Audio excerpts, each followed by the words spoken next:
I know you fish small waters that are often uncharted, unmapped. What's your process in kind of searching these areas out? Well, you know, the first thing you do when you get to a body of water that has no map is look with your eyes at geographically what looks like the most obvious place for fish to hold. A point, a bay, some type of shoreline feature looks interesting, but technology has made this process amazingly easier. So we've got a feature in a lot of new depth finders called Auto Chart Live. This technology allows you to make a custom map instantaneously when you're on the water. Not only does it provide depth contours, but in addition to that, you can have vegetation overlay so you can see where the weed beds are on the map. And above and beyond that, we've got a feature called bottom hardness. So you can see those bottom transitions where it goes from hard to soft bottom, and those are often really key areas to find fish that are overlooked. Yeah, that's some incredible stuff.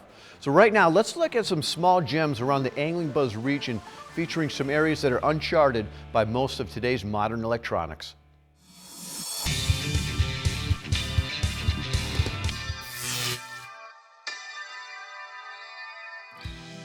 If you're like me, I enjoy scanning over a good topo map or scrolling over the mapping system on my GPS to look for new lakes to explore.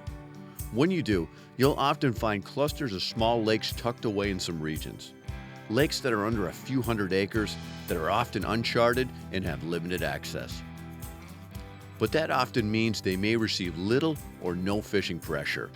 Here are some areas you can explore.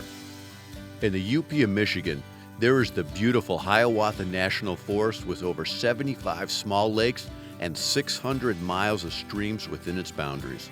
These lakes contain a wide range of warm and cold water species to fish for. It's a true wilderness experience with limited access on some of the lakes. For canoe and kayak fishermen, this could be a real find. Heading a little west, Wisconsin's VILAS County boasts over 1,300 lakes in the region of all sizes. VILAS County's website does a wonderful job of listing all the lake sizes, types of public accesses, and species of fish within them.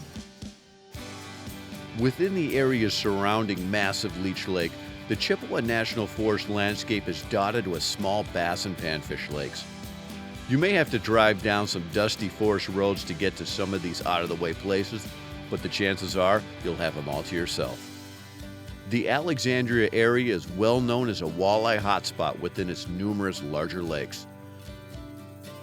But peppered between them are some of the best largemouth and panfish lakes in the state. These edge-of-the-prairie lakes have the right habitat to grow them big. The Glacial Lakes area of northeastern South Dakota have some unique bodies of water. Access is limited to many of the smallest lakes, but with rising waters, you can often find a hidden passage for out-of-the-way places off the bigger lakes. Like any good treasure hunter, research is key. There is a lot of good resources out there to help you find the gem you've been looking for.